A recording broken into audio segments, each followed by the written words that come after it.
దాంతో సమానం. ఇంట్లో జ్యోతిష్ఠోమ యజ్ఞం చేయాలంటే కలియుగంలో ఎవరు చేయలేరు. ఎందుకని ఆ యజ్ఞం చేయడానికి కావాల్సినటువంటి స్వచ్ఛమైన ఆవు నెయ్యే దొరకదు. ఫస్ట్ ఆఫ్ ఆల్ యజ్ఞ ద్రవ్యాలు స్వచ్ఛమైనవి దొరకవు. మళ్ళీ ఇవన్నీ దొరికిన నాలుగు మీద తప్పు లేకుండా మంత్రం చెప్పేటువంటి స్పష్టంగా ఉచ్చారణ చేయగలిగేటువంటి యోగ్యత కలిగినటువంటి బ్రాహ్మణులు దొరకరు. ఒక మంత్రం కాదు, ఒక మంత్రం అన్న పొరపాటున పోతుంది. ఈ హరే కృష్ణ మహామంత్రం ఒక్క మంత్రం చెప్పిస్తే అది జ్యోతిష్ఠోమాది యజ్ఞం చేసినందుకు సమానం. పవిత్రమైన బృందావన భూమిలో చూడండి ఎంత విశేషం కదా. అంత గొప్ప విశేషం కలిగినటువంటిది బృందావన భూమి. అలాంటి బృందావన భూమిలో మనము అర్థం చేసుకోవాల్సింది, కొన్ని వందల కోట్ల సంవత్సరాలు తపస్సులు చేసినా కూడా, యజ్ఞాలు యాగాలు ధ్యానాలు ఇవన్నీ చేసినా కూడా ఆ భగవంతుని యొక్క జాడ తెలియట్లేదంట. భగవంతుని జాడ గుర్తించడం. వాయోర తాపి మనస్సు మునిపుంగవాన. ఆ మునిలు ఋషులు అందరూ కూడా వాయువు కన్నా వేగంగా ప్రయాణం చేయగలిగేటువంటి మనసుతో వాళ్ళు భగవంతుని అందుకోవాలని చూస్తే దొరకట్లేదండి ఇక్కడ.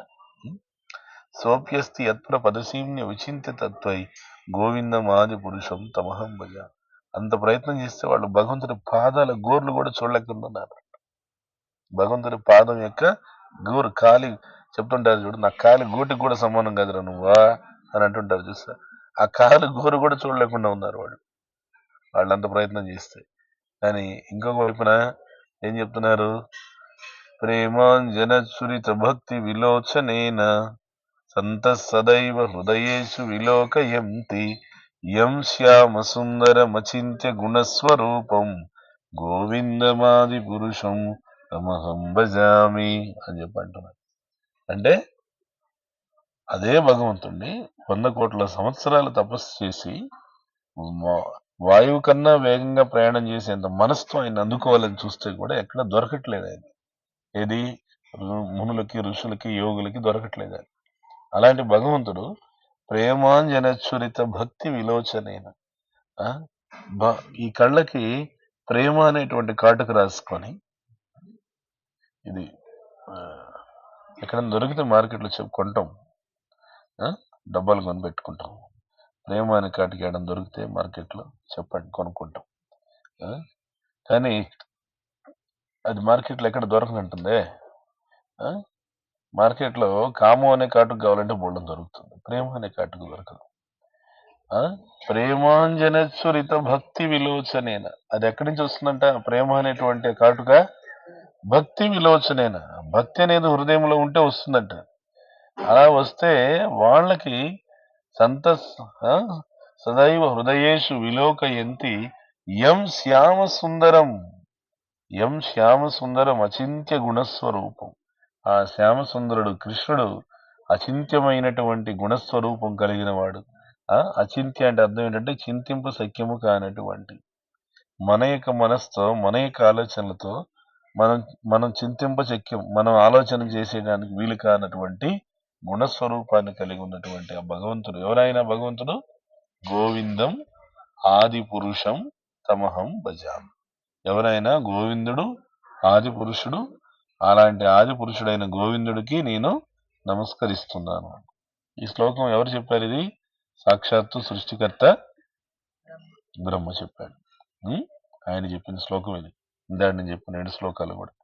అందుకని 100 కోట్ల సంవత్సరాలు కూర్చొని తపస్సు చేసిన వాళ్ళకి దొరకని దేవుడు కేవలం భక్తి హృదయంలో పెట్టుకుని ప్రేమ అనే కాటుక తీసుకొని వచ్చినటువంటి వాళ్ళకి శ్యామ సుందరుడుగా అత్యంత చక్కగా ఆయన దర్శనం ఇస్తున్నాడంట. ఆయన భగవంతుడి యొక్క విశ్వరూపాన్ని చూసినప్పుడు అర్జునుడు భయపడిపోయాడు. అయ్యో బాబోయ్, ఈ విశ్వరూపం ఏంటి అనేసి గడగడ వణికిపోయాడు అర్జునుడు, విపరీతంగా భయపడిపోయాడు. మళ్ళీ అదే ఆ అర్జునుడు భగవంతుని విశ్వరూపం చూసి అలా భయపడటం భగవంతుడు చూసి, అయ్యో నా విశ్వరూపం చూసి ఇతను భయపడుతున్నాడు అని చెప్పి విశ్వరూపాన్ని ఏం చేశాడు? ఆయన విష్ణు రూపానికి తగ్గించాడు. విశ్వరూపం నుంచి విష్ణు రూపానికి వచ్చినా కూడా ఆ చతుర్భుజ శంఖ చక్ర గదా పద్మాలతో కూడా అర్జునుడికి భయం తగ్గింది కానీ అభిమానం పెరగల. అలా చూస్తూ ఉండిపోయాడు. ఉండిపోతే అప్పుడు మళ్ళీ భగవంతుడు ఏం చేశాడు? విశ్వరూపం నుంచి విష్ణు రూపానికి వచ్చినా కూడా ఇతను ఇంకా ఆప్యాయంగా దగ్గరికి రాలేదు అని చెప్పి ఆ విష్ణు రూపం నుంచి కృష్ణ రూపానికి వచ్చాడు. కృష్ణ రూపానికి వచ్చి నా సహజ ద్విభుజ శ్యామ సుందర స్వరూపం ఇదే అని చెప్పాడు. సుదర్దస్య మిథం రూపం అని చెప్పి ఎప్పుడైతే ఆ కృష్ణుడి రూపం తీసుకున్నాడో ఆ శ్యామసుందర కృష్ణుడిని చూసి భగవంతుడిని చూసి ఆప్యాయంగా అర్జునుడి దగ్గరికి వచ్చి ఉంటున్నాడు, హే కృష్ణ, హే యాదవ, హే సఖేతి అని చెప్పి నేను కృష్ణ యాదవ అని చెప్పేసి నేను నీతో కొంచెం పరాచికలాడాను, నీతో సరదాగా మాట్లాడాను. అప్పుడంటే నాకు తెలియక నేను స్నేహితుడు అనుకొని మాట్లాడాను. నాకు ఇప్పుడు నువ్వెవరో అర్థమైంది, నన్ను క్షమించు అని చెప్పేసి భగవంతుని అడిగి మళ్ళీ భగవంతునికి దగ్గరయ్యాడు. అలాంటి శ్యామసుందర దివ్య స్వరూపాన్ని చూడగలిగింది ఎక్కడ చూడగలిగారనంటే ఈ బృందావనంలో చూడగలిగారు. భగవంతుని ఎక్కడ కూడా అందుకోలేనటువంటి వాళ్ళు, భగవంతుని ఎక్కడ కూడా తారాడినా కూడా అంటే వెతికినా కూడా దొరకనటువంటిది భగవంతుని గుర్తులు ఎక్కడ దొరికాయి? ఈ బృందావనంలో దొరికాయి. ఈ బృందావన భూమి యొక్క మహిమ అట్లాంటిది. వాస్తవానికి ఈ బృందావన భూమి రావడానికి కారణం ఏంటి? ఇక్కడ ఈ బృందావన భూమి ఎలా వచ్చింది? కారణం దీనికి కారణం ఎక్కడి నుంచి ఎక్కడుంది అనేదంటే శేషాచలం అడవుల్లో ఉండాలి. దీనికి కారణం తెలుసా? ఎక్కడ శేషాచలం అడవులు? ఏడా? ఆడుండాలి. దీనికి కారణం ఎలా ఉంది? సత్యయుగంలో హిరణ్యాక్షుడు అనేటువంటి రాక్షసుడు ఆయన భయంకరమైనటువంటి లోభిత్వంతో సమస్త భూమండలాన్ని తీసుకెళ్లి కారణ సముద్రంలో దాచిపెట్టాడు. కారణోదక ఓషన్ అని చెప్పి ఒకటి ఉంది, అది అబౌవ్ దిస్ అంతరిక్షంలో ఉంటుంది. ఆ కారణోదక సముద్రంలో ఆయన దాచిపెట్టేశాడు. భూమిని ఒక చోట ఫిల్తీ ప్లేస్ లో పెట్టేశాడు. పెట్టేసినప్పుడు భూదేవి ప్రార్థన చేస్తుంది అనమాట. భూదేవి ప్రార్థన చేస్తుంటే భగవంతుడు అప్పుడు ఆయన ఆవిర్భవించడానికి సిద్ధమయ్యాడు. ఎక్కడ ఆవిర్భవించాడంటే ఆయన భగవంతుడు చూడండి, చాలా ప్రత్యేకంగా భగవంతుడు ఎక్కడ ఆవిర్భవించాడో చూస్తే మీకు తెలుస్తుంది. బ్రహ్మదేవుడు ప్రార్థన చేస్తున్నాడు భగవంతుడి గురించి. భగవంతుడు ఆవిర్భవించి భూమిని కాపాడు, భూమిలో ఉన్నటువంటి జీవుల్ని కాపాడని చెప్పేసి ప్రార్థన చేస్తున్నాడు. ప్రార్థన చేస్తుంటే బ్రహ్మదేవుడి ముక్కులో నుండి నాసికా రంధ్రం నుంచి ఒక చిన్న జీవి బయటకు వచ్చింది. చిన్న జీవి బయటకు వస్తే బ్రహ్మదేవుడు ఆశ్చర్యంగా ఏంటి నా ముక్కులోంచి ఏదో బయటకు వస్తుంది అని చెప్పి చూశాడు. చూస్తే అది ఒక చిన్న వరాహ రూపం, చిన్న వరాహం. బ్రహ్మదేవుడు చూస్తుండగానే నేను ఎప్పుడు సృష్టించలేదే, నేను సృష్టించకుండా ఎలా వచ్చింది ఈ జీవి నా ముక్కులో నుంచి ఎలా వచ్చింది అని చెప్పేసి బ్రహ్మదేవుడు ఆశ్చర్యంగా చూస్తున్నాడు. చూస్తుండగానే ఆ చిన్న వరాహం ఇలా ఇలా ఇలా పెరిగిపోతూ మహావరాహంగా రూపం దాల్చింది. ఆ మహావరాహం ఎవరు? వరాహ రూపమూర్తి, వరాహస్వామి. వరాహస్వామిని చూసి బ్రహ్మదేవుడు ఆశ్చర్యంగా నేను మనసులో అనుకుంటున్నాడు ఆయన, నేను సృష్టించిన జీవి కాదే, నేను సృష్టించిన జీవి కాకుండా ఎలా వచ్చింది, నా నుండి ఎలా వచ్చింది ఈ జీవి అని చెప్పి బ్రహ్మదేవుడు ఆశ్చర్యంగా చూస్తుంటే భగవంతుడు మన మనసుని చదవగలిగిన వాడు. నీ మనసులో ఏముందో నేను చెప్పలేను, నా మనసులో ఏముందో నువ్వు చెప్పలేవు, కానీ మన మనసులో ఏముందో భగవంతుడు చెప్పగలరు. బ్రహ్మదేవుడు మనసులో అనుకుంటున్నాడు నేను సృష్టించిన జీవి కాదే ఎలా వచ్చింది అని. వెంటనే ఆయన వైపు చూసి వరాహమూర్తి, రేయ్ నిన్ను సృష్టించిన వాడిని రా నేను అని చెప్పాను. అంతేనా? బ్రహ్మదేవుడు సృష్టించింది ఎవరు? భగవంతుడే కదా. భగవంతుడి నాభి కమలం నుంచే కదా బ్రహ్మదేవుడు ఉద్భవించింది. అవునా? భగవంతుడి యొక్క నాభి కమలం నుంచేగా బ్రహ్మదేవుడు వచ్చింది. నిన్ను సృష్టించిన వాడిని నేను అంటున్నా. అమ్మో అంటే భగవంతుడు అనేసి అప్పుడు ఆయన నమస్కరిస్తే, నీ ప్రార్థన నువ్వు ప్రార్థన చేస్తున్నావని నేను వచ్చాను. ఏమి ఏమి నేను ఎలా అయినా రావచ్చు, నేను ఎలా రావడం నీకేమైనా అభ్యంతరమా అనేసాను. ఏం అభ్యంతరం లేదు స్వామి.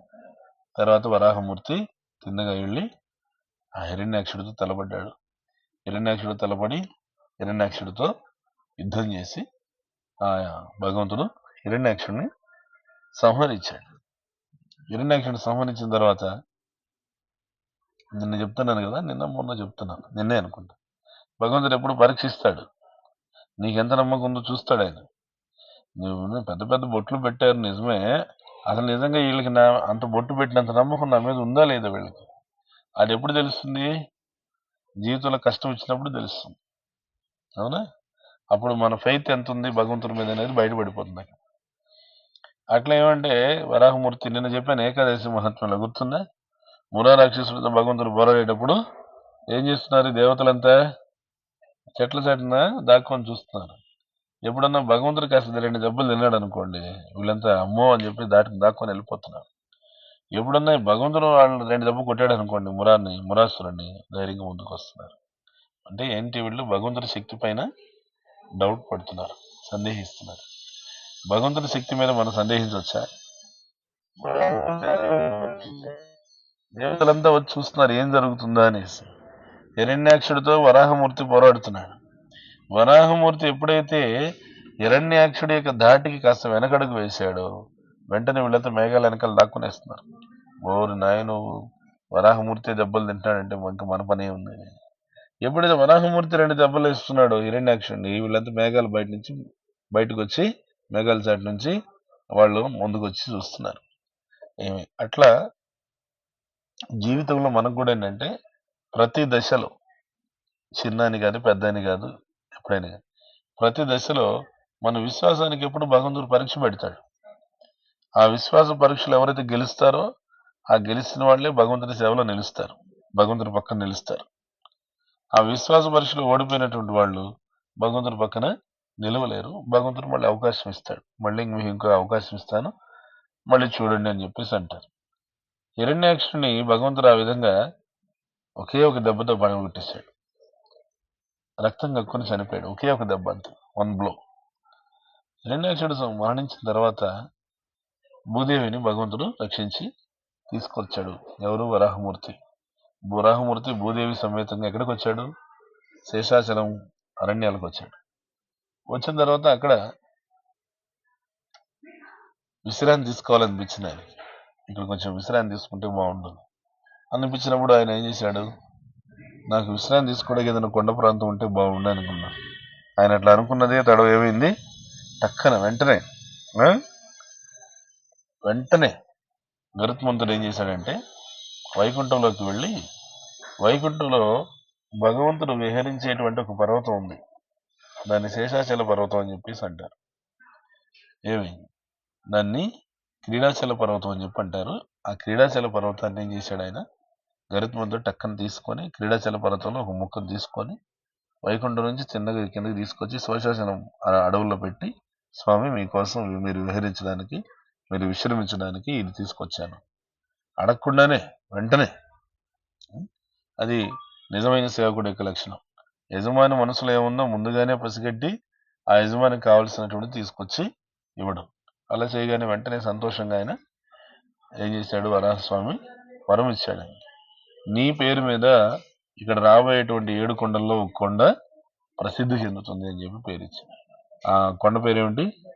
గరుడాద్రి. అందుకే మనం 7 కొండల పేర్లు చెప్పేటప్పుడు ఒక కొండ పేరు ఏం చెప్తాం? గరుత్మంతుడి పేరు మీదుగా గరుడాద్రి అని చెప్తా ఉన్నాం.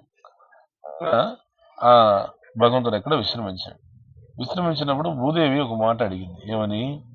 స్వామి, నన్ను రక్షించి తీసుకొచ్చారు, బానే ఉంది.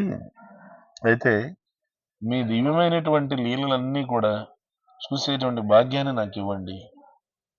మీ దివ్యమైనటువంటి అన్ని లీలలు ఆనందంగా ఆస్వాదించేటువంటి భాగ్యాన్ని నాకు ఇవ్వండి అని చెప్పేశాను. ఇప్పుడు వరాహమూర్తి ఆవిర్భవించాడు, అందులో లీలంటూ ప్రత్యేకంగా ఏమీ లేదు. వచ్చాడు, హిరణ్యాక్షుడిని సంహరించాడు, భూదేవిని తీసుకొచ్చాడు, అంతే. అలా కాకుండా నీకు దివ్యమైన లీలలన్నీ చూసే అవకాశం నాకు ఇవ్వండి అని చెప్పేసాను. అని అడిగినప్పుడు వరాహస్వామి ఉన్నారంటే, ఆ దివ్యమైన లీలలన్నీ కూడా నేను ఆచరించేది వాస్తవంగా ద్వాపర యుగంలో నేను ఆచరిస్తాను. ద్వాపర యుగంలో నేను కృష్ణుడిగా అవతరించినప్పుడు, వరాహస్వామి చెప్తున్నారు, నేను కృష్ణుడిగా అవతరించినప్పుడు అద్భుతమైన దివ్యమైన లీలలన్నీ కూడా చేస్తాను. కానీ అలా చేయడానికి గాను నేను ప్రత్యేకంగా ఒక భూమిని నేను నీకు ఇస్తున్నాను. ఇది నీ భూమండలంలో ఇది భాగం కాదు, ఇది నీ భూమండలంలో ఇది భాగం కాదు, నువ్వు అడిగావు కాబట్టి నేను నీకు వరంగా ఇస్తున్నాను, తీసుకో అని చెప్పి వరాహస్వామి వరంగా వ్రజభూమిని భూదేవికి బహుమానంగా ఇచ్చాడు. ఇప్పుడు మనం కూర్చున్నటువంటి దీనినే బ్రజభూమి అంటారు, బ్రజమండలం అంటారు, లేదా బ్రజభూమి అంటారు. ఈ బ్రజభూమి లేదా బ్రజమండలం అనేది ఏదైతే ఉందో భూమండలంలో ఇది భాగం కాదు. మనం అనుకునేటువంటి భూమి ఏదైతే ఉందో ఆ భూమిలో ఇది భాగం కాదు. ఇది వరాహస్వామి బహుమానంగా భూదేవికి ఇచ్చాడు. ఇస్తే భూదేవి ఈ బ్రజమండలాన్ని తనలో భాగంగా పెట్టుకొని ఎప్పుడు వస్తాడు కృష్ణుడు, ఎప్పుడు అవతరిస్తాడు, ఎప్పుడు లీలలు చేస్తాడని చెప్పి సత్యయుగం నుంచి ఎదురు చూస్తున్నాడు. సత్యయుగం దాటిపోయింది, త్రేతాయుగం వచ్చింది, త్రేతాయుగం దాటిపోయింది, ద్వాపరయుగం వచ్చింది. ఆ ద్వాపర యుగంలో భగవంతుడు స్వయం భగవానుడు కృష్ణుడు అవతరించినప్పుడు ఎక్కడ అవతరించాడు? ఆయన ఈ బ్రజభూమిని ఆయన తన యొక్క నివాస స్థానంగా ఎంపిక చేసుకుని, ఎందుకని వరాహస్వామిగా వరం ఇచ్చి దీన్ని ఇచ్చాడు. అందుకని ఈ భూమిలో ఆయన అవతరించాడు. అంటే ఏమర్థం అవుతుంది మనకి? ఈ బృందావనం అనేది భూమండలంలో భాగం కాదు. ఇది వరాహస్వామి భూదేవికి బహుమానంగా ఇచ్చినటువంటి భూమి. సమస్త భూమండలం ఉద్భవించినప్పుడు ఈ బ్రజభూమి లేదు. ఇది వరాహస్వామి ఇస్తే వచ్చింది అనమాట. సో ఈ వరాహస్వామి భూదేవికి బహుమానంగా ఈ భూమండలాన్ని ఇచ్చాడు. అవునా? ఎక్కడిచ్చాడు? అలాగా వరం సత్యయుగంలో ఇచ్చాడు. ఎప్పుడు ఇచ్చాడంటే సత్యయుగం అని చెప్పాలి. ఎక్కడిచ్చాడు ఈ వరము? శేషాచలం అడవుల్లో ఇచ్చాడు. కాబట్టి ఈ వ్రజభూమి ఇక్కడికి రావడానికి కారణం ఎక్కడి నుంచి వచ్చింది? శేషాచలం అడవుల్లో వచ్చింది. అంటే ఏంటి? ఏమి నుంచి వచ్చింది అనమాట. అర్థమైందా? కాబట్టి ఇది చాలా విశేషమైనటువంటి భూమి, మనం గుర్తుపెట్టుకోవాలి. అక్కడి నుంచి ట్రైన్ ఎక్కితే ఇక్కడ దిగేసాము, అందువల్ల ఈ భూమికి రాగలేమని అనుకోవద్దు దయచేసి. ఇది ఇక్కడ అందరూ రాగలిగేటువంటి ప్లేస్ కాదు. చాలా మంది వస్తారు. మీరే చూడండి, నిన్నే ఎవరు అంటున్నారు, మేము ఎక్కడది మధుర దాకా వచ్చాము, మధుర దాకా వచ్చి అట్నుంచి అట్టే వెళ్ళిపోయాం, కానీ మేము ఈ బృందావనం చూడలేదు అని చెప్పేసి అంటున్నారు చాలా మంది అనమాట. చాలా మంది బృందావనం చూస్తారంటే ఆగ్రా వచ్చాము, ఆగ్రా వచ్చి అవేవో సమాధులు చూసాం, తర్వాత మళ్ళీ మధుర వచ్చాము, మధుర నుంచి ఢిల్లీ ఎర్రకోట చూడ్డానికి వెళ్ళిపోయాము. మరి బృందావనం చూడలేకపోయాము. అందరూ రాలేరు ఇక్కడ. ఇంకొద్దిమంది బృందావనం చూసారంటే చూసామని అంటారు. ఎక్కడ? మైసూరు బృందావనం గార్డెన్స్ అని అంటే అవును స్వామి అంటే మైసూరు బృందావనం గార్డెన్స్ చూసామంటారు. ఈ బృందావనానికి మధురకి ఇక్కడికి ఎంత దూరం ఉంది? పొద్దున వచ్చాం కదా, పొద్దున మనం దిగిన మధురలోనే ఇక్కడికి వచ్చాము 15 కిలోమీటర్లు అంతే. కానీ బృందావనంలోకి అందరూ అడుగు పెట్టలేరు. చాలా మంది మధుర చూసి అటు నుంచి అంటే వెళ్ళిపోతారు.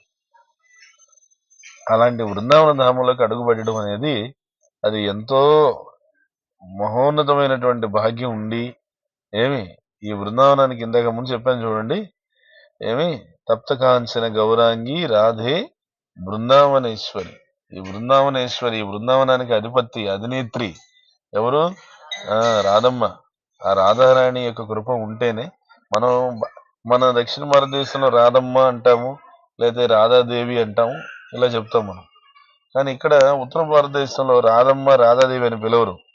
ఇక్కడ ఏంటంటే మాకు ఆమె రాణి గారు అని చెప్పడానికి ఇక్కడ పర్టికులర్గా ఉత్తర భారతదేశం రాధారాణి అంటారు. మనం అనుకో పక్క రాధమ్మ రాధాదేవి అని పిలుస్తాం. ఎవరైనా ఏదైనా పిలుపు ఏదైనా కానీ పలుకు అమ్మ నుంచి ఒకటే వస్తుంది. కాబట్టి ఈ రాధారాణి అనుగ్రహం ఉంటేనే బృందావనంలోకి అడుగు పెట్టగలుగుతాం. అంతో ఎంతో మీ తల్లిదండ్రులు చేసిన పుణ్యం కొంచెమన్నా ఉంటేనే మీరు అడుగు పెట్టగలుగుతారు.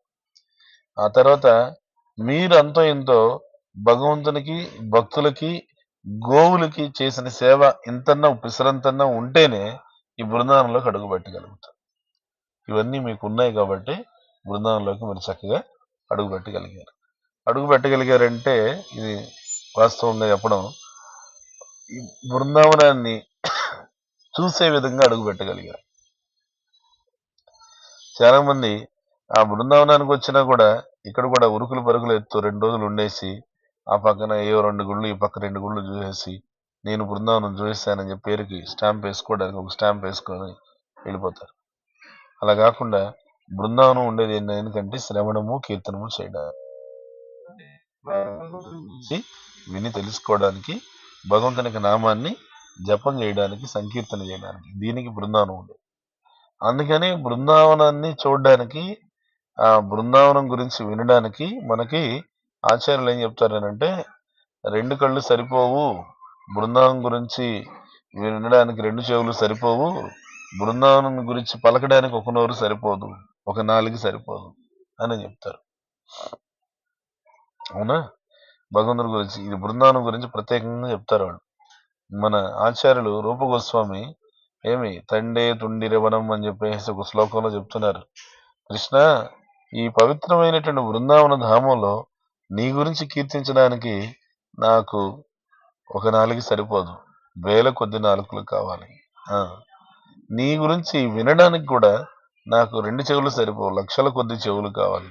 ఎందుకంటే బృందావనంలో అడుగడుక్కి ఒక్కొక్క అద్భుతమైనటువంటి లీల ఉంది భగవంతుడికి. అడుగడుక్కి ఎన్ని ఎన్ని ఎన్ని లీలలు అంటే అన్ని ఉన్నాయన్నమాట.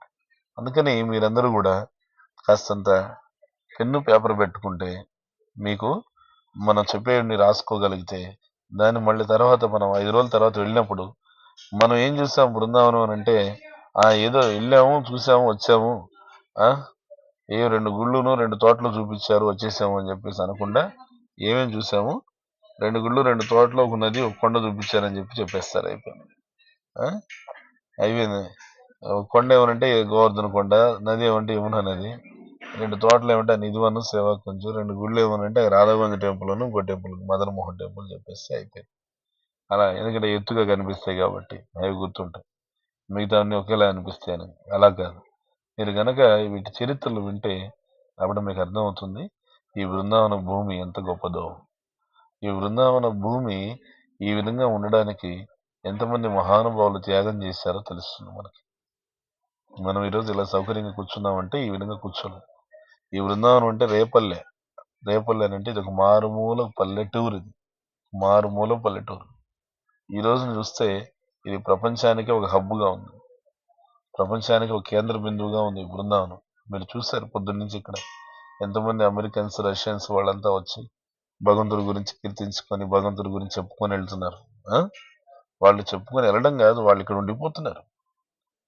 వాళ్ళు అక్కడెక్కడ వాళ్ళ అమెరికాలో, రష్యాలో ఉండేటువంటి ఆస్తులు పాస్తులని తెగ నమ్ముకొనేసి వచ్చి ఇక్కడ ఒక చిన్న భూమి చోటు సంపాదించుకొని ఇక్కడ ఉండిపోయి భగవంతుడికి సేవ చేసుకుంటూ వాళ్ళు ఇక్కడ ఉండిపోతున్నారు. ఇన్ని ఒకరిద్దరు కాదు, కొన్ని వందల కుటుంబాలు, కొన్ని వేల కుటుంబాలు ఆ విధంగా ఇక్కడికి వచ్చేస్తున్నారు. దేనికి? వాళ్ళకి ఏం కొరవయి, ఏం కొరతయి?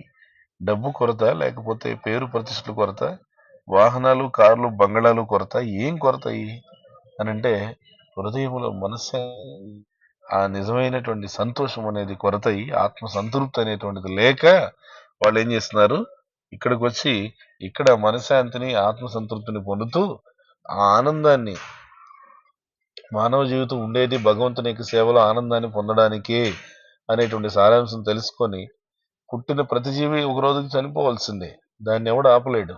కానీ మధ్యలో సంతోషంగా జీవించకుండానే చనిపోతున్నామే, మధ్యలో నిజంగా ఈ మానవ జన్మలో పొందవలసిన ఆనందాన్ని పొందకుండానే వెళ్ళిపోతున్నామే.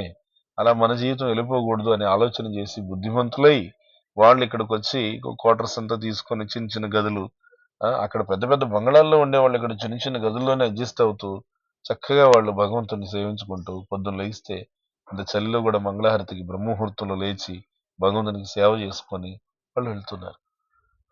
వాళ్ళ యొక్క స్ఫూర్తి చూస్తే, వాళ్ళ కట్టుబొట్టు చూస్తే మనకు ఆశ్చర్యం అవుతుంది. వాళ్ళు ఎలా ఉన్నారు? ఇప్పుడు పెరుగుతున్నటువంటి భారతదేశంలో ఈ మోడర్న్ ట్రెండ్ లో, ఆధునిక విజ్ఞానం పేరుతో ఇప్పుడు ఉన్నటువంటి భారతీయులు ఎట్లా ఉన్నారు? ఆశ్చర్యం వేస్తుంది. అంటే ఏంటి ఇక్కడ డిఫరెన్స్ అని అంటే జ్ఞానం. ఆ భగవద్ జ్ఞానం ఎప్పుడైతే సిద్ధించిందో వాళ్ళకి కట్టుబొట్టు అన్ని నిండుగా వచ్చేసింది. ఎప్పుడైతే ఆ భగవద్ జ్ఞానం లోపించిందో, ఎక్కడ పుడితే ఏమైంది?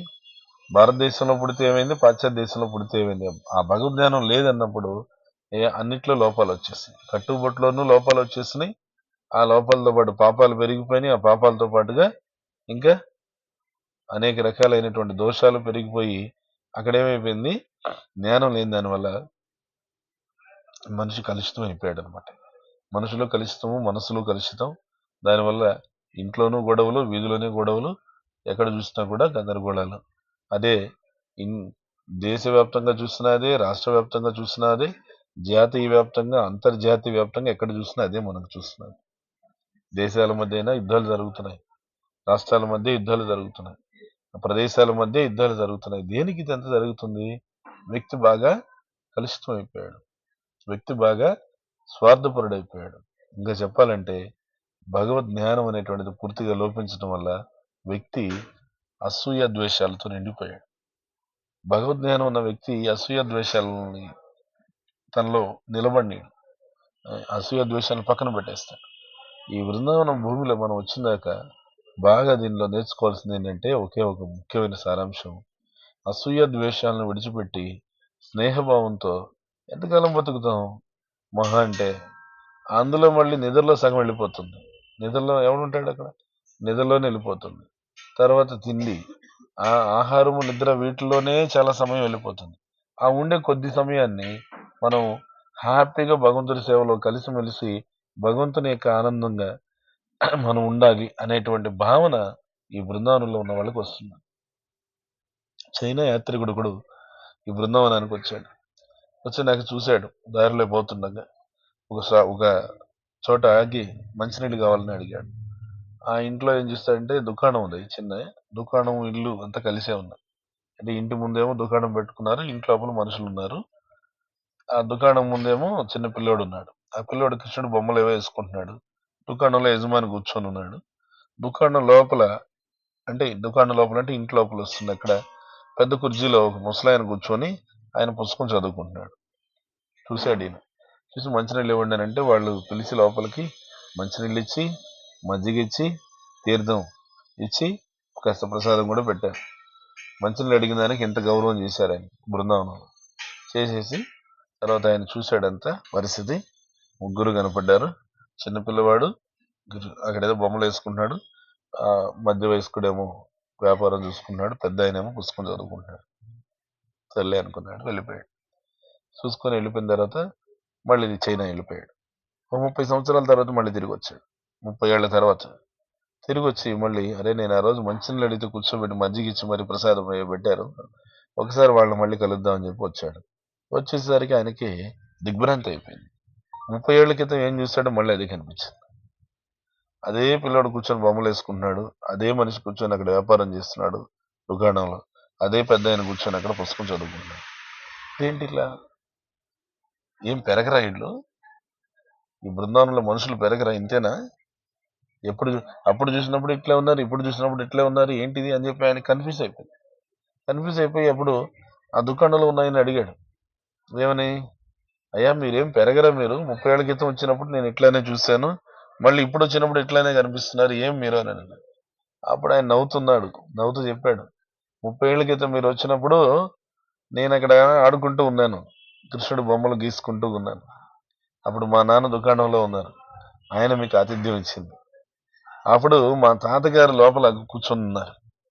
ఇప్పుడు 30 ఏళ్ల తర్వాత వచ్చారు, మా తాతగారు వెళ్ళిపోయారు, మా నాన్న అక్కడ కూర్చొని ఉన్నారు. నేను ఇప్పుడు దుకాణం చూసుకున్నాను, మా అబ్బాయి ఆయన కృష్ణుడు బొమ్మలు వేసుకున్నాను.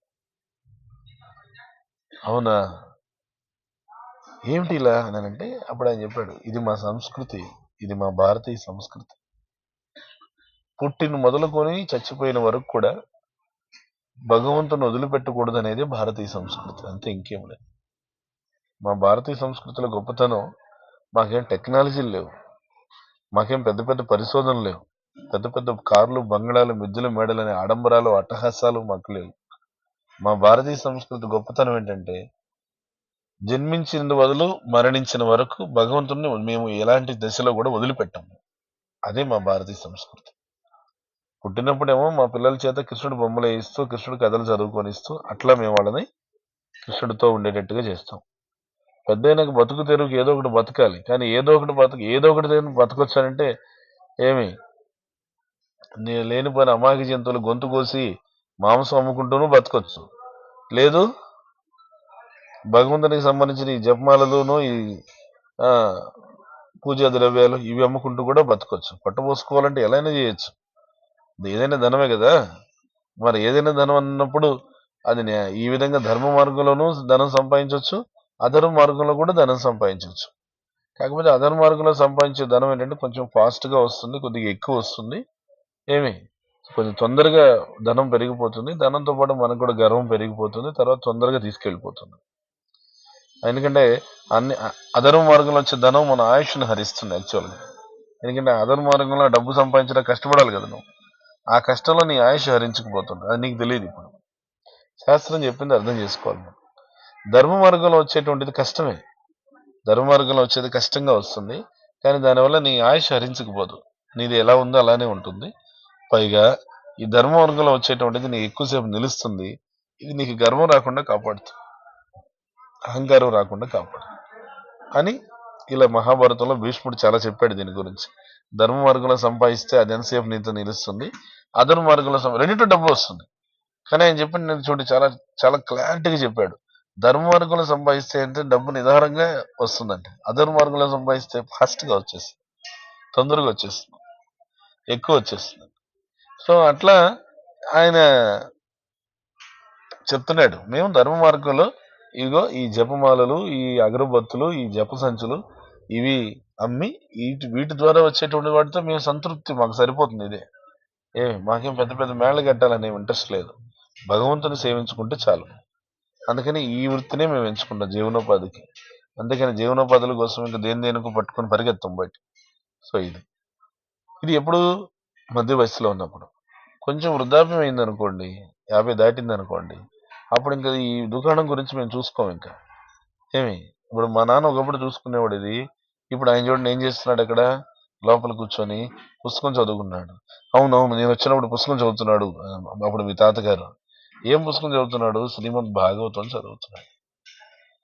ఎందుకని ఆ పూర్తిగా ఇంక ఇప్పుడు కృష్ణుడి యొక్క లీలలో నిమగ్నం అయ్యి ఇంకా ఏమి ఉద్యోగాలు, వ్యాపారాలు ఏం పట్టించుకోకుండా భగవంతుడి మీద పూర్తిగా దృష్టి పెడుతూ ఉంటాడు ఆయన. ఆయనకు మేము వేళకింతని ఆహారం ప్రసాదం పెడుతూ ఉంటాము. మా కోసం, కుటుంబం కోసం ఆయన భగవంతుడికి ప్రార్థన చేసుకుంటూ, ఆయన జీవిత లక్ష్యం భగవంతుని చేరుకోవాలి కాబట్టి, మానవ జన్మ వచ్చిన ఉద్దేశం అందుకే కాబట్టి, ఆ మరణం తలుపు తట్టక ముందే ఆయన ఏం చేస్తున్నాడు, భాగవతం చదువుకోవడం, జపం చేసుకొని తనకు తాను ప్రిపేర్ అవుతున్నాడు, సంసిద్ధం అవుతున్నాడు. ఇది మా భారతీయ సంస్కృతి. క్లియర్? చిన్నప్పుడేమో కృష్ణుడి బొమ్మలు, కృష్ణుడి కథలు, పెద్ద అయినాకేమో ఆ కృష్ణుడి సంబంధంగా ఉండేటువంటి బతుకు తెరువు. బతుకు తెరువు కోసం, కూటి కోసం కోటి విద్యలు అని చెప్పి ఏ విద్యనే తీసుకోవడం కాదు, అది భగవత్ సంబంధంగానే ఉండాలి. తర్వాత వృద్ధాప్యం వచ్చిందంటే కాస్త ఇవన్నీ పక్కకు పెట్టేసి, ఇవన్నీ తర్వాత వాళ్ళకి హ్యాండ్ ఓవర్ చేసేసి మొత్తం కూర్చొని ఓన్లీ జపం చేయడం, భాగవతం చదవడం, తీర్థయాత్రలకు వెళ్ళడం, చిత్రాల్లోనే నివసించడం. అవును, భగవంతుడి సేవ. ఇది అంటే ఇప్పుడు ఇక్కడ జీవితంలో ఏ దశలో కానీ భగవంతుని వదిలిపెట్టి ఉందా? లేదు. ఇదండి మా భారతదేశం అన్నాడు ఆయన. ఆ చైనా యాత్రికుడు ఎంత ఆశ్చర్యపోయి, 30 ఏళ్ల ముందు చూసినా ఇదే ఉంది ఈ ఇంట్లో, 30 ఏళ్ల తర్వాత చూసినా ఇదే ఉంది, భగవంతుని వదిలిపెట్టేటువంటి ప్రసక్తే లేదు ఇక్కడ అనేసి ఎంత గొప్పగా రాశాడు ఆయన తన గ్రంథంలో. తర్వాత నా భారతదేశ యాత్ర అని చెప్పేసి ఆయన 30 ఏళ్ల క్రితం నేనేం చూశాను, 30 ఏళ్ల తర్వాత ఏం చూశాను అని చెప్పి అంత రాశాడు. అలా ఈ బృందావనం గురించి పర్టికులర్గా రాశాడు ఆయన. బృందావనం అని అంటే అర్థం ఏంటంటే భారతీయ సంస్కృతి. బృందావనం అంటే అర్థం ఏంటంటే భగవంతుణ్ణి వదిలిపెట్టనటువంటి సంస్కృతి. సో భారతీయ సంస్కృతి అంటేనే భగవంతునితో ఉండేటువంటి సంస్కృతి అని చెప్పి చెప్పుకొచ్చారు. అలా ఈ బృందావనం గురించి గొప్పగా కీర్తించారనమాట. ఇదే నేను చెప్పేది ఈ మధ్య కాలం చైనా యాత్రికులు ఇక్కడికి వచ్చి ఆయన చూసి వెళ్ళినప్పుడు, 30 ఏళ్ల తర్వాత మళ్ళీ చూసి వెళ్ళినప్పుడు ఆయన కలిగినటువంటి అనుభూతి. అలాంటి బృందావనంలో మనం అడుగు పెట్టాము. మరి అలాంటి ఒక గొప్ప అనుభూతిని మనం సొంతం చేసుకొని వెళ్ళాలి. అది ఎప్పుడు సాధ్యమవుతుంది? మనము ఆ బృందావనంలో భగవంతుని యొక్క ప్రతి ఒక్క లీలని చక్కగా శ్రద్ధగా విని, చక్కగా ఆలోచించి రాసుకున్నప్పుడే అది సాధ్యం అవుతుంది. అలా మనం ఏం చేయాలి, ఈ రోజున మన యొక్క యాత్రలో భాగంగా ఈరోజు మొదటి రోజు కాబట్టి, మొదటి రోజున మనం ఏం చేస్తాము, మన యాత్రని బృందావనం యొక్క సందర్శన పరిక్రమతో మొదలు పెడతాం అనమాట. బృందావనం యొక్క సందర్శన పరిక్రమ అంటారు. అంటే ఈ బృందావనంలో మొత్తం మనం చూడాలి అంటే 5,000 మందిరాలు ఉన్నాయి. 5,000 మందిరాలు మనం చూడాలనంటే ఒక నెల రోజులు కనీసం చెప్పేది. మామూలుగా అయితే 5,000 మందిరాలు చూడాలంటే 6 నెలలు పడుతుంది. 6 నెలలు కనీసం. వాటిలో ముఖ్యమైన వాటిని చూడాలన్నా కూడా ఒక నెల రోజులు ఇక్కడే ఉండి మనం చక్కగా ఆ మందిరాలన్నీ కూడా మనము చక్కగా ఒక్కొక్కటి ఓపిక, అంటే అన్ని మందిరాలు చూడాలంటే 6 నెలలు పడుతుంది ప్రతి ఒక్క మందిరం. ఎందుకంటే 5,000 మందిరాలు ఉన్నాయి కేవలం ఈ బృందావనం వరకే నేను చెప్పేది. బృందావనం బయట ఇంకా మళ్ళీ వేరే ఉన్నాయి. నేను చెప్పేది ఓన్లీ బృందావనం వరకే. బ్రజమండలం అంటాం. బ్రజమండలం అంటే చాలా ఉన్నాయి. ఏమి ఇందులో గోకులము, నందగ్రామము, బర్సాన, రావలు, అన్ని మథుర, ఇవన్నీ కలిపి బ్రజమండలం అంటాం. ఆ బ్రజమండలంలో ఓన్లీ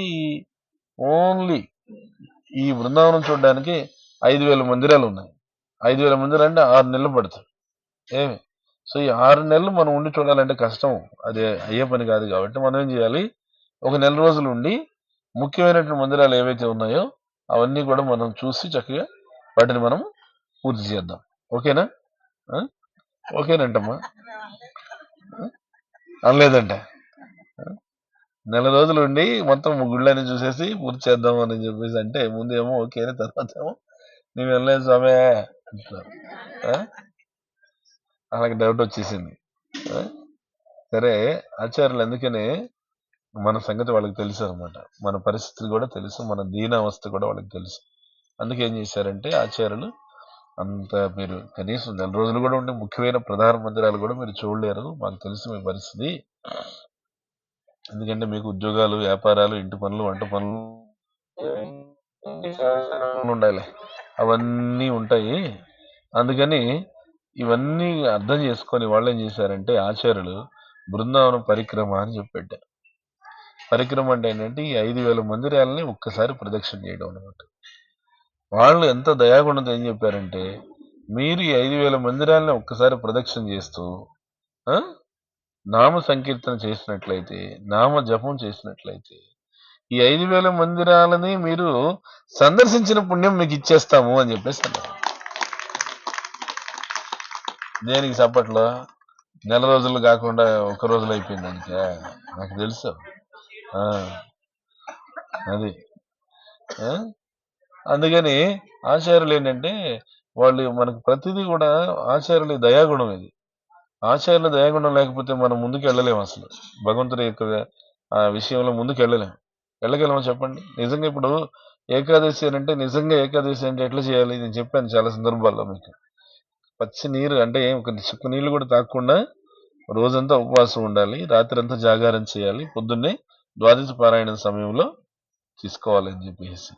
ఆ విధంగా ఏకాదశి అంటే చేయగలరా? పొద్దున పూట పండ్లు, మధ్యాహ్నం పూట నాగపూర్లో ప్రసాదం, సాయంకాలం పూట భోపాల్లో ప్రసాదం, ఇది ఇచ్చిన దానికే ఏకాదశి అక్కడికి అంతంత మాత్రం చేశారు. అవునా కదా? నేను మళ్ళా అనమాట అప్పుడప్పుడు నిజాలు చెప్పుకోవాలి. అలాంటిది నిజంగా ఏకాదశి చేయమని అంటే ఏమి స్వామి నీకు దండమా, నీ ఏకాదశికి దండమా అని చెప్పేసి అంటే ఒకటే మాట. అందుకని మా ఆచార్యులు ఏం చేశారంటే దయ తెలిసి, సరే మీరు నిజల ఏకాదశి చేయలేరులే అని చెప్పేసి జల ఏకాదశి చేయండి అని ఇచ్చారు. నీళ్లు తాగేసి ఏకాదశి చేయండి, నీళ్లు తాగి జాగారం ఉండి చేసేది. అది కొన్నాళ్ళు నడిచింది. తర్వాత కలియుగం వచ్చే కొద్దీ అది కూడా శక్తిలే. అప్పుడు ఆచార్యులు అర్థం చేసుకొని ఒకళ్ళు డ్రాప్ అయిపోతున్నారు, మేము చేయలేము ఏకాదశి. అది చేసి ఎవరు నాయన, సరే జల ఏకాదశి వద్దులే, ఫల ఏకాదశి చేయండి. నిర్జల ఏకాదశి నుంచి జల ఏకాదశి, జల ఏకాదశి నుంచి ఫల ఏకాదశి, పండ్లు తీసుకొని మీరు ఏకాదశి ఉండండి అని. సరే కొన్నాళ్ళు చేశారు. తర్వాత మళ్ళీ కొంచెం ముందుకు వచ్చేసరికి ఈ పండ్లు తీసుకునే మాకు బీపీలో షుగర్లు ఉన్నాయి అని చెప్పి మొదలు పెట్టారు. అనేసరికి అప్పుడు పండ్లు కూడా కుదరదు. ఇంకా అప్పుడు మళ్ళీ ఒక్కొక్కరు మళ్ళీ వెనక్కి వెళ్ళిపోతున్నారు. అప్పుడు ఇంకా ఆచార్యులు ఏమన్నారు, అయ్యో ఫల ఏకాదశి కూడా వద్దులే, సబ్జీ ఏకాదశిలు తీసుకోండి, సగుబియ్యం ఏకాదశులు చేసేసేయండి అని చెప్పి. సగుబియ్యం ఏకాదశిలోనే ఇప్పుడు నడిచేదే అయ్యేగా, ఆ ఏకాదశిని నడపండి. అట్లనే ఏకాదశి చేసిన పుణ్యం మనకి ఇవ్వాలని పాపం వాళ్ళ తాపత్రయం. వాళ్ళ తాపత్రయం ఏంటంటే బిడ్డ చెప్పిన మాట వినకపోయినా బిడ్డకి ఏదో ఒక విధంగా లాభం చేయాలని తల్లి ఎట్లయితే కోరుకుంటుందో ఆచార్యులు మనకు అట్లా అనమాట. వాళ్ళు ఏంటంటే ఆ తండ్రిని మన దగ్గరికి, ఆ తండ్రి అనుగ్రహం మనకు దగ్గర చేయాలని వాళ్ళేంటి నిర్జల ఏకాదశి నుంచి జల నుంచి ఫల నుంచి సబ్జీ ఏకాదశి తీసుకొచ్చి సగుబియ్యం ఏకాదశి తీసుకొచ్చి పెట్టిండారు. ఇప్పుడు ఆ సగుబియ్యం ఏకాదశి ప్రస్తుతం జరుగుతోంది అనమాట. ఇంకా దానికన్నా తగ్గించాలంటే కుదరదు, ఇంకా దానికన్నా తగ్గించాలంటే కుదరదు. ఏ అక్కడికి సగ్గు ఏకాదశి కూడా ఎట్లా మళ్ళీ ఉపవాసం ఏం లేదు, మళ్ళీ ఇందులో ఉపవాసం ఏం లేదు. ఇందు ముందు అంటే మధ్యాహ్నం 1 గంట వరకు ఉపవాసం అట్లయినా చేసి పొద్దున పండ్లు, మధ్యాహ్నం లేదంటారు చూడు, బ్రేక్ఫాస్ట్ లంచ్ డిన్నర్ అన్నట్టుగా పెట్టినా కూడా అక్కడికి ఏకాదశి చేసేది కష్టం అవుతుంది. కానీ మనందరూ సీరియస్ గా ఈ బృందావనంలో ఒక సంకల్పం తీసుకోవాలి. ఏమిటంటే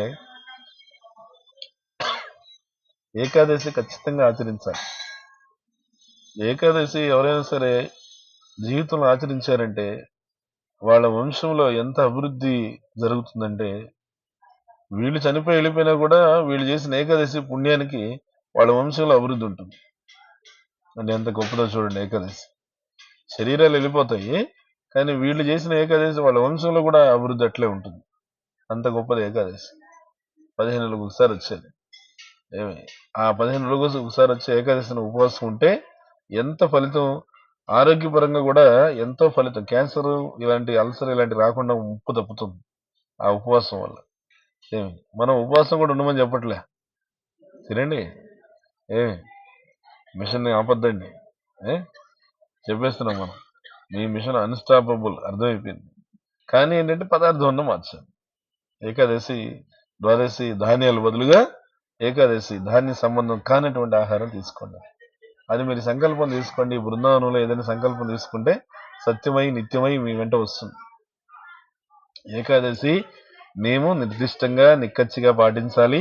మా ద్వారా కనీసం ఒక్కొక్కరి ద్వారా 10 మంది చేతనే మేము ఏకాదశి చేయించాలి అని సంకల్పం తీసుకోండి. ఇక్కడ ఆ సంకల్పం తీసుకుంటే అపారమైనటువంటి పుణ్యం వస్తుంది.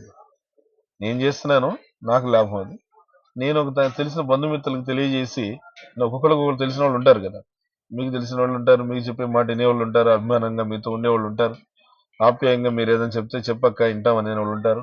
అలాంటి వాళ్ళకి చెప్పి ఒక 10 మందిని ఏకాదశికి అలవాటు చేయడం జరిగితే, అది బృందావనంలో ఆ సంకల్పం తీసుకుంటే మీరు అపారమైనటువంటి పుణ్యం వస్తుంది. అందుకని సంకల్పం రాధమ్మ ఇంటి దగ్గర తీసుకుందరు, కానీ రాధమ్మ ఇల్లు రావాల దగ్గరికి వెళ్తాం మనం.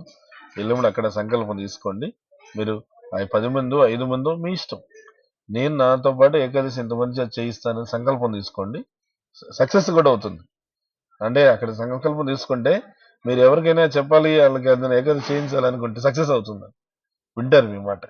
ఎందుకని మీరు భగవంతుడికి ప్రార్థన చేసుకుని వచ్చి అక్కడ చెప్తున్నారు కాబట్టి అట్లా అనమాట. అందుకని అలానే ఇది కూడా అంతే. ఇది బృందావనం కూడా 5,000 మందిరాలు ఉన్నాయి. 5,000 గుళ్ళు చూడాలా? 5,000 గుళ్ళు చూడాలంటే 6 నెలలు పడుతుంది. కనీసం ముఖ్యమైన గుళ్ళు చూడాలన్నా 4 రోజులు పడుతుంది. ఇదంతా అయ్యే పని కాదు. కాబట్టి ఒక్క రోజులోనే చెప్పాలంటే ఒక్క పూటలోనే 5,000 గుళ్ళు చేసిన ఫలితం ఒక్క పూటలో. ఎలా అంటే మనం భగవన్నామ సంకీర్తన చేస్తూ నామం జపం చేస్తూ ప్రదక్షిణ చేస్తే ఆ ప్రదక్షిణకి ఎంత పవర్ అంటే 5,000 గుళ్ళలో ఒక్కొక్క గుళ్ళు దర్శనం చేసుకొని బయటకు వచ్చినంత ఫలితం ఇస్తుంది. ఎంత అవకాశం చూడండి. అంటే ఆచార్యులకి దయాగుణం. అప్పటి నుంచి బృందావనం పరిక్రమ అనేటువంటిది మొదలు పెట్టారు. ఆచార్యులు మనకి ఇచ్చారనమాట. అప్పటి నుంచి కొన్ని వందల మంది, వేల మంది, లక్షల మంది అన్ని గుళ్ళు ఒకేసారి దర్శనం చేసినంత ఫలితం ఇది ఇంకెవరు వదులుకుంటారు ఇది కదా. మంచి ఛాన్స్ అని చెప్పి అందరూ వచ్చి బృందావనం పరిక్రమ చేసి వెళ్తూ ఉంటారు. మనం పెద్ద పెద్ద వాళ్ళకి చెప్పుకునే వాళ్ళు ఉంటారు. ఎవరు వాళ్ళు? ఈ ముఖేష్ అంబానీ అంట ఉన్నారు కదా, రిలయన్స్ వాళ్ళు, వాళ్ళు ఉన్నారు. వాళ్ళు ప్రతి పౌర్ణమికి లేదా ప్రతి ఏదో ఒక నెలలో ఒక రోజు సైలెంట్గా వస్తారు. వాళ్ళు వచ్చి బృందావన పరిక్రమ చేస్తారు, గోవర్ధన పరిక్రమ చేస్తారు, గోవర్ధన పర్వతం ప్రదక్షిణ చేసుకొని సైలెంట్గా వెళ్ళిపోతారు. అంటే వాళ్ళు అంత ఇదిలో ఉంటే కూడా ఆ భగవంతుడికి చేయాల్సినటువంటి ఆ సేవని, ఆ పుణ్యాన్ని వాళ్ళు వదులుకోకుండా చేసుకుంటున్నారు, ఆ పుణ్యం కాపాడుకుంటున్నారు. సో అందుకని మనం మంచి ఎవరి దగ్గర ఉన్నా తీసుకోవాలనేది శాస్త్రం చెప్పేది. అలా ఈ బృందావనం పరిక్రమ అంత విశేషమైంది. ఈ బృందావన పరిక్రమలో మనం బయలుదేరితే, దీని పరిక్రమ అంటే అర్థం ఏంటంటే ఒక చోట బయలుదేరితే మళ్ళీ అక్కడి దాకా వచ్చి కంప్లీట్ చేయాలి. నిధులు ఆపకూడదు. ఇక్కడ మనం బయలుదేరితే ఇక్కడికి వచ్చి మళ్ళీ కంప్లీట్ చేయాలి. ఇక్కడ అదృష్టం కొద్దీ మన ఆశ్రమం, మనం ఉండేటువంటి బస ఆ బృందావనం పరిక్రమ రోడ్డు మీదనే ఉంది. ఇప్పుడు మనం గేట్ దాటితే వచ్చేది అదే బృందావనం పరిక్రమ మార్గం. అది ఆ పరిక్రమ మార్గంలో ఒక చోట మొదలు పెడితే మళ్ళీ అక్కడికి వచ్చి కంప్లీట్ చేయాలి. అది పరిక్రమ. ఇప్పుడు మనం మొదలు పెట్టామనుకోండి మన గేట్ ముందర, అక్కడికి మళ్ళీ తిరిగి అక్కడికి వచ్చి కంప్లీట్ చేస్తే అక్కడికి అయిపోయినట్టు. అయితే ఎలా మొదలు పెట్టాలి? మొదలు పెట్టే ముందు మనం సంకల్పం ప్రార్థన చేసుకొని అందరూ ప్రణామం చేసుకొని మొదలు పెట్టాలి.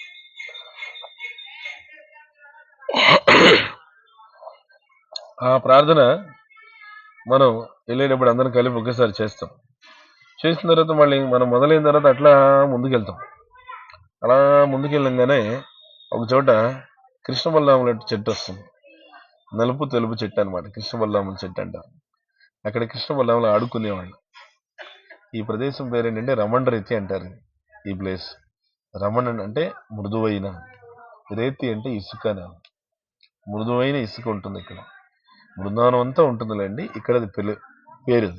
ఇక్కడ కృష్ణుడు బలరాముడు ఆనాడు 5,000 సంవత్సరాల క్రితం గోపబాలుడితో ఆడుకోవడానికి వచ్చేవాడు ఇక్కడికి. ఆయన ఆడుకున్న ప్లేస్ అన్నమాట ఇదంతా. అందుకని ఆయన గుర్తుగా కృష్ణుడు బలరాముడు ఇద్దరు గుర్తుగా అక్కడ చెట్టు ఉంది. ఆ చెట్టు మనం దర్శనం చేసుకుని ఆ చెట్టును దర్శనం చేసుకుని ముందుకెళ్తాం. ముందుకెళ్తే కొంతవరకు ముందుకెళ్ళిన తర్వాత ఒక చక్కటి గోశాల కనిపిస్తుంది. చాలా గోవులు ఉంటాయి మన కుడి వైపున. ఆ గోశాల మన ఇస్కాన్ వాళ్ళది గోశాల అనమాట. పెద్ద గోశాల ఉంటుంది. అయితే ఆ గోశాల ప్రత్యేకత ఏమంటే ఒకానొకప్పుడు ఎప్పుడు ద్వాపర యుగంలో నన్న మహారాజు యొక్క గోశాల కూడా అక్కడే ఉండేదంట. అదే ప్లేస్ లో మనకి మళ్ళీ ఇస్కాన్కి అక్కడే గోశాల లభించింది. ఎంత అనుగ్రహం చూడండి. అప్పుడు నంద మహారాజు గోశాల అక్కడ ఉండేది. చాలా పెద్ద గోశాల. అయిన నంద మహారాజు గోశాల ఎంత పెద్దది అంటే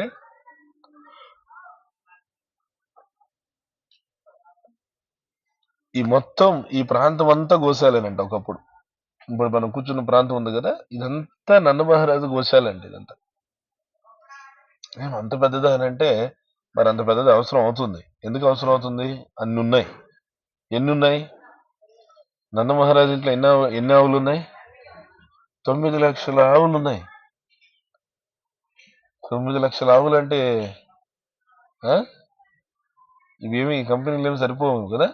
ఏవి నన్ను అమూల్ అంట, హెరిటేజ్ అంటే ఏం సరిపోవు. ఏమి కోలార్ నందిని అంట ఏం సరిపోవు. 9 లక్షల గోవులు అంటే ఎంత పాలు, ఎంత పెరుగు, ఎంత వెన్న, ఎంత నెయ్యి, ఎంత ప్రొడక్ట్, అసలు ఎంత ఉత్పత్తి ఊహించగలం మనం. 9 లక్షల ఆవులు. అది మొత్తం ఎంత ప్రాంగణం. అది మెయిన్గా అక్కడ ఉండిందంట ఆ గోశాల. అది మనకు దర్శనం ఇస్తుంది. ఆ గోశాలను దర్శనం చేసుకొని మనం ముందుకెళ్తే అక్కడ కాళీయ ఘాట్ అని చెప్పి వస్తుంది. ఏమది? కాళీయ ఘాట్ అంటే కాళీయ సర్పాన్ని భగవంతుడు వినయపరిచినటువంటి ప్లేస్. మనం అందరం కూడా లీలలు మనం కొన్ని టీవీలో చూస్తుంటాం, వినుంటాం. కాళీయుడు ఏం చేశాడు? ఆయన బృందావన వాసులను ఇబ్బంది పెట్టడానికి ప్రయత్నించినప్పుడు కృష్ణుడు ఏం చేశాడు? కాళీయుడి యొక్క పడగల మీదకి ఎక్కి నాట్యం చేశాడు. ఆ కాళీయుడి పడగల మీదకి ఎక్కి నాట్యం చేసినటువంటి ప్రదేశం అక్కడ ఉంది. ఏమి అక్కడ మనం దాని గురించి ఇంకొంచెం వివరంగా చెప్పుకుంటాం. ఇక్కడ బ్రీఫ్ చెప్తున్నాను నేను. తర్వాత అక్కడి నుంచి బయలుదేరి కాళీఘాట్ నుంచి బయలుదేరి మనం కొంచెం ముందుకెళ్తాం. ముందుకెళ్తే అక్కడ రాధా మదనమోహన మందిరం వస్తుంది. రాధా మదనమోహన్ మందిరం కొండ మీద ఉంటుంది. సనాతన గోస్వామి వారు దాన్ని స్థాపించారు. ఆ రాధా మదనమోహన్ మందిరాన్ని మనము దర్శనం చేసుకుంటాం. ఎందుకంటే మనం వెళ్ళేసరికి ఆ దర్శనం వేళ కరెక్ట్గా సరిపోతుంది కాబట్టి దర్శనం చేసుకుంటాం. దర్శనం చేసుకొని రాధా మదనమోహన్ మందిరాన్ని మళ్ళీ అలానే మనం దిగేసి మనం ఇక పరిక్రమ కొనసాగిస్తాం. అంటే పరిక్రమలో మనం చూసే గుడి అనమాట. కొనసాగిస్తే ఇంకొంచెం ముందుకెళ్ళిన తర్వాత ఇమ్లి తల అని చెప్పి వస్తుంది. ఇమ్లి తల. ఇమ్లి అంటే చింతపండు. ఎస్, చింతపండు. తల అంటే చెట్టు, చింత చెట్టు. ఆ చింత చెట్టు 5,000 సంవత్సరాల క్రితం అక్కడ ఒక ప్రత్యేకమైనటువంటి లీలకు స్థానమైంది ఆ ఇమ్లి తల అనేటువంటిది. ఏమి ఆ లీల గురించి నేను ఇక్కడ కాళీఘాట్ దగ్గర చెప్తాను. ఇమ్లి తల అంటే చింత చెట్టు. ఇప్పటికీ అంటే 5,500 సంవత్సరాల క్రితం చెట్టు ఇప్పటికీ అట్లే జాగ్రత్తగా సురక్షితంగా అలానే ఉంది అది. ఏ చెట్లు అంటే అది లేదు కానీ దాని ఆ కాండం అంటే అట్లే ఉంది జాగ్రత్తగా. ఇప్పటికి కూడా దాన్ని ప్రొటెక్ట్ చేసి పెట్టారు. 5,500 సంవత్సరాల క్రితం దేవదేవుడైన కృష్ణుడు వచ్చాడు అక్కడికి, రాధమ్మ వచ్చింది. 500 సంవత్సరాల క్రితం ఆ కృష్ణుడి అవతారమే అయినటువంటి శ్రీకృష్ణ చైతన్య మహాప్రభు కూడా సంకీర్తన చేసుకుంటూ హరే కృష్ణ కృష్ణ కృష్ణ హరే హరే హరే రామ రామ రామ హరే హరే అని సంకీర్తన చేసుకుంటూ అక్కడికి వచ్చాం. అలా వచ్చినటువంటి చెట్టు అది ఇప్పటికీ ఉందని దాన్ని మనం చూస్తాం. చూసిన తర్వాత మళ్ళీ అక్కడి నుంచి మనం బయలుదేరి ఇంకొంచెం ముందుకెళ్తే అక్కడ చీరిఘాట్ అని చెప్పేసి ఉంది. చీరిఘాట్ అని అంటే భగవంతుడు గోపికల యొక్క వస్త్రాపహరణం చేసినటువంటి ప్రదేశం. భగవంతుడి యొక్క ప్రత్యేకమైనటువంటి కృప ఏమిటంటే అక్కడ ఆ చీరిఘాట్ అనేటువంటి చోట భగవంతుడు ఆ గోపిక వస్త్రాపహరణం చేశాడని చెప్తారు. ఇక్కడ శరీరాన్ని వస్త్రంతో పోల్చారు భగవద్గీతలో. వాసాంసి జీర్ణాన్ని యథా విహాయ నవాని గృహణాతి నరోపరాణి తథా శరీరాన్ని విహాయ జీర్ణాన్ని అన్యాని సంయాతి నవాని. ఏమంటున్నాడంటే కృష్ణుడు భగవంతుడు మనిషి ఏ విధంగా అయితే ఈ పాత వస్త్రాన్ని, జీర్ణమైపోయిన వస్త్రాన్ని, పాత వస్త్రాన్ని వదిలేసి కొత్త వస్త్రాన్ని ఎట్లయితే తీసుకుంటాడో, చినిగిపోయిన చొక్కా వదిలేసి కొత్త చొక్కా తీసుకున్నట్లుగా జీవుడు జీర్ణమైపోయిన శరీరాన్ని, శరీరం వస్త్రంతో పోలుస్తున్నారు. అజీర్ణమైపోయిన శరీరాన్ని వదిలేసి నూతన వస్త్రాన్ని ధరిస్తాడు, కొత్త జన్మను తీసుకుంటాడు అని చెప్పి చెప్తాం. అలా ఆ ఉదాహరణను తీసుకుని ఏమంటున్నారంటే ఇక్కడ భగవంతుడు గోపికల వస్త్రాపహరణం చేశాడు అంటే అర్థం ఏంటంటే వాస్తవంగా భగవంతుడు ఆ శరీరము అనేటువంటి వస్త్రాన్ని ఆయన అపహరిస్తున్నాడు అంట. శరీరం అనేటువంటి వస్త్రాన్ని అపహరించడం అంటే ఏంటంటే తిరిగి మళ్ళీ జన్మ లేకుండా చేయడం. జన్మ ఉంది అంటే మళ్ళీ మృత్యు ఉంది. జన్మే లేదు అని అంటే మృత్యువే లేదు. జన్మ మృత్యువుల మధ్య ఉంది జరా వ్యాధి ఉంది. జరా వ్యాధి అంటే ముసలితనము, రోగాలు. సో జన్మ మృత్యు జరా వ్యాధి దుఃఖ దోషాల దర్శనం అని భగవద్గీతలో 13వ అధ్యాయం 8వ శ్లోకంలో భగవంతుడు చెప్తున్నాడు. ఏమనంటే ఏ ప్రదేశంలో అయితే జన్మ ఉందో, మృత్యు ఉందో, ముసలితనం ఉందో, రోగాలు ఉన్నాయో, వ్యాధులు ఉన్నాయో ఆ ప్రదేశంలో దుఃఖాలు, దోషాలు తప్ప మరి ఇంకేమి కూడా కనిపించవు. అందుకని అలాంటి ప్రదేశాన్ని నుంచి ఎలా బయటపడాలని ఆలోచించేది, భగవంతుని సన్నిధానానికి ఎట్లా వెళ్ళాలి అని ఆలోచించేది బృందావనము. అది బృందావనం యొక్క ప్రత్యేకత. అందుకే నేను చెప్పారు, మనకి మన పెద్దవాళ్ళు కూడా ఏదో పాట పాడారు కదా, ఈ బృందావనము అందరిది. అవునా? గోవిందుడు అందరి వాడు. అది బృందావనం అంటే. మనం ఇప్పుడు ఘంటసాల పాడినటువంటి పాట. ఆ బృందావనం అనేది అందరిది, గోవిందుడు అందరి వాడు. ఇక్కడ కులం ఏంటి, మతం ఏంటి, ప్రాంతం ఏంటి, జాతి ఏంటి, ఇవన్నీ కూడా పట్టింపులు ఉండకూడదు. సంభాషణలో ఎక్కడే కానీ వీటి ప్రస్తావన రాకూడదు ఇక్కడ. ఎందుకంటే ఇక్కడ జాతి, మతము, కులము, వర్గము అనేటువంటి తారతమ్యాలు ఇక్కడ చూడలేము, చూడకూడదు. అవునా? అందుకని అలాంటి బృందావనంలో మనం అర్థం చేసుకోవాల్సింది ఏమంటే శరీరం అనేటువంటిది వస్త్రం. ఆ భగవంతుడు అక్కడ గోపికల యొక్క వస్త్రం అపహరించాడు అంటే అర్థం ఏంటంటే వాళ్ళ యొక్క జన్మని అపహరించాడు. అంటే అర్థం ఏంటి, ఇంకొక జన్మ లేకుండా చేశాడు. ఎందుకు? వాళ్ళు నిరంతరం ఆయన సేవలో ఉన్నారు కాబట్టి. నిరంతరం ఆయన సేవలో ఉన్నారు. శంకరాచార్య చెప్తారు కదా, ఇహ సంసారే బహుదుస్సారే కృపయాపారే పాహి మురారే అని చెప్పంటారు. అంటే స్వామి, ఈ భౌతిక ఈ సంసారము బహుదుస్సారం అంటే చాలా దుర్భరమైనటువంటిది. సంసారం అంటే అర్థం ఏంటి? భార్య బిడ్డలు, బంధువులు, మిత్రులు కాదు. సంసారం అంటే జన్మ, మృత్యు, జర, వ్యాధి. ఇవి birth, death, old age and disease. ఇది సంసారం అంటే అర్థం. ఇది చాలా కష్టం. దీని నుంచి మమ్మల్ని బయటపడేయాలంటే నువ్వే బయటపడేయాలి, కృపయా దయచేసి మమ్మల్ని బయటపడే స్వామి అని శంకరాచార్య చెప్తున్నారు. అందుకని భగవంతుడు అక్కడ ఆ గోపిక వస్త్రాపహరణం చేశాడు అని అంటే అర్థం ఏంటంటే వాళ్ళకి జన్మ అనేటువంటిది అపహరణం చేసి ఇంకో పునర్జన్మ లేకుండా చేశాడు అని చెప్పి అర్థం. అది మనం దాటుకొని వెళ్తే కేసీ ఘాట్ అని చెప్పి వస్తుంది యమునా నది ఒడ్డునే.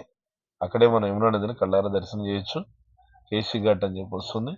ఆ కేసీ ఘాట్ దగ్గర మీరు యమునాదేవికి దొన్నెలు ఇస్తారు. దొన్నెల్లో మీరు హారతి ఇవ్వచ్చు.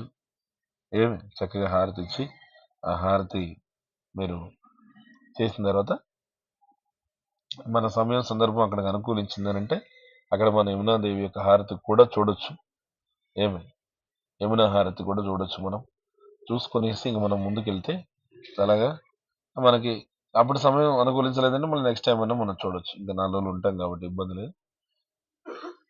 దాటుకొని మనం ముందుకు వెళ్తే యమునాదేవి శాస్త్రం చెప్తున్నట్టు యమునాదేవిని చూసిన వాళ్ళకి యమధర్మరాజుని చూడాల్సిన అవసరం ఉండదంట. ఆ యమధర్మరాజు చెల్లెలేమి యమునాదేవి. కానీ ఏంటంటే చెల్లిని చూసిన వాళ్ళకి అన్నయ్యని చూడాల్సిన అవసరం ఉంటుంది. అందుకే ఎవరైతే యమునాదేవి దర్శనం చేసుకుంటారో వాళ్ళు యమధర్మరాజు దర్శనం లేదు. అంటే అర్థం ఏంటంటే నరక ప్రాప్తి ఉండదని చెప్పారు. వాళ్ళు చక్కగా అక్కడ దీపంతో హారతి ఇవ్వండి. అక్కడ చిన్న చిన్న దొన్నెలు పెట్టి అమ్ముతూ ఉంటారు. ఇది చేసిన తర్వాత అక్కడ దర్శనం చేసుకొని ముందుకెళ్తాం. ముందుకెళ్ళిన తర్వాత ముందు నడుస్తూ ముందుకెళ్తే దారి మధ్యలో ఒక జగన్నాథ స్వామి మందిరం వస్తుంది. జగన్నాథ స్వామి మందిరం, దాన్ని చైతన్య మహాప్రభు విశ్రామ స్థానం అని చెప్పి అంటారు. చైతన్య మహాప్రభు కూడా ఈ బృందావనం పరిక్రమ చేశారు. అంటే ఎవరైనా సాక్షాత్ భగవంతుడే. భగవంతుడు కూడా మనం ఏం చేయాలో ఆయన ఉదాహరణ పరంగా చూపించాలి కాబట్టి ఆ చైతన్య మహాప్రభు కూడా ఈ బృందావనం పరిక్రమ చేశారు. చేస్తూ ఒక చోట మధ్యలో ఆగారు. ఆగి విశ్రాంతి తీసుకున్న చెట్టు ఇప్పటికీ ఉంది. 500 సంవత్సరాల క్రితం చెట్టు ఇప్పటికీ ఉంది. ఆ చెట్టు దగ్గర జగన్నాథ స్వామి మందిరం ఉంది. అది చాలా ప్రత్యేకమైన మందిరం. ఎందుకని ఆ జగన్నాథ స్వామి ఆయన ఎక్కడి నుంచి వచ్చారంటే ఎక్కడి నుంచి నవద్వీప్ మాయాపూర్ నుంచి వచ్చారు. ఒక భక్తుడు తీసుకొచ్చారు. ఆయన జగదానంద పండిట్ అనే భక్తుడు తీసుకొచ్చారు. తీసుకొచ్చి అక్కడికి వచ్చి ఆయన బృందావనం పరిక్రమ చేసి అక్కడ తీసుకొచ్చి పెట్టాడు. విశ్రాంతి అయిపోయిన తర్వాత మళ్ళీ తీసుకెళ్దామని పట్టుకుంటే లేయట్లేదు విగ్రహం. ఎంత కదిలించినా విగ్రహం కదలట్లేదు. ఇదేంటి విగ్రహం కదలట్లేదు, నేను ఇంతసేపు మోసుకొని వచ్చాను నేనే, ఇక్కడికి వచ్చేటట్టు విగ్రహం కదలట్లేదని ఎంత కదిలిస్తే కూడా వల్ల కాలేదు. ఇంకా అక్కడే ఉండిపోయాడు ఆయన. అప్పుడు జగన్నాథ స్వామి చెప్పాడు, నేను బృందంలోనే ఉండిపోతాను, ఇక్కడే ఉంటాను నేను. ఏమి నువ్వు సంవత్సరం నువ్వు బృందావనంకి వచ్చినప్పుడల్లా నన్ను చూసుకుంది, కానీ నేను ఇక్కడే ఉండి భక్తులందరికీ నేను ఆశీర్వాదం ఇస్తానని చెప్పాడంట. అందుకనేసి జగన్నాథ స్వామిని అక్కడ కొలువు చేసి వెళ్ళిపోయాడు ఆయన.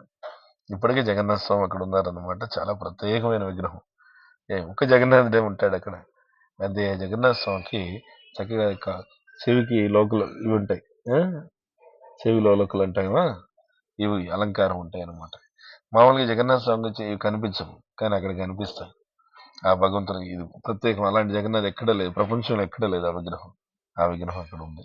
దర్శనం చేసుకొని మళ్ళీ మనం ముందుకు వచ్చేస్తే ఇలా వస్తుంటే మళ్ళీ మనకి ఆనందం ఆశ్రమం వచ్చేస్తుంది. ఆనందం ఆశ్రమం రాగానే ఇక్కడికి వచ్చేసి మనము మళ్ళీ ఎక్కడైతే నమస్కారం చేసి ప్రారంభించాము మళ్ళీ అదే ప్లేస్కి నమస్కారం చేసి మనం ముగించేస్తే అక్కడికి ఒక పరిక్రమ, ఒక ప్రదక్షిణ పూర్తి. పరిక్రమ అంటే అర్థం అంటే ప్రదక్షిణ. సో ఆ విధంగా ఏం చేస్తాం, మనం 5,000 మందిరాలు కలిపి ఒక ప్రదక్షిణ చేస్తాము. దీనివల్ల ఏమంటే ప్రతి మందిరంలోకి వెళ్ళి దర్శనం చేసుకొని భగవంతుని మనసారా సేవించుకొని వచ్చినటువంటి ఫలితాన్ని మనము పొందుతున్నాం. కాబట్టి అలాంటి ఈ 5,000 మందిరాల దర్శనం బృందావన పరిక్రమ అనేది ఇది ఒక 8 కిలోమీటర్లు ఉంటుంది అంతే. ఓకే, ఆ 8 కిలోమీటర్లు అంటే బృందావన పరిక్రమ చేయడానికి చక్కగా సంకీర్తనతో నడవడానికి ఎంతమంది సిద్ధంగా ఉన్నారు? హరివో, very good, very good, very good. అంతే, ప్రోత్సహిస్తే లేస్తారు. తర్వాత ఎవరైతే నడవడానికి మరి మాకు వీలు కాలేని పరిస్థితి ఉంది అని అనుకుంటారో మీరేం చేయొచ్చారంటే, పూర్తిగా నడవడానికి అవకాశం లేదు, మాకు కాళ్ళు ఏమి సహకరించు అని అనేవాళ్ళు ఏమాత్రం కాళ్ళు కొద్దిగా సహకరించినా కూడా మీరు నడవడానికి ప్రయత్నం చేయండి. సహకరించవు అనుకున్నటువంటి వాళ్ళు వృక్ష ఉంటుంది, వృక్ష మాట్లాడుకొని ఆ వృక్షాల్లో రావడానికి ప్రయత్నం చేయండి. ఓకేనా? పరిక్రమ పాదరక్షలు లేకుండానే చేయాలి. ఇది ఉన్నతమైనటువంటి పరిక్రమ. ఓకేనా? సరే, ఎవరికైనా సరే కాళ్ళలో బాగా పగుళ్ళు ఉన్నా, హానిలు ఉన్నా వాళ్ళకి పాదరక్షల అనుమతి ఉంది.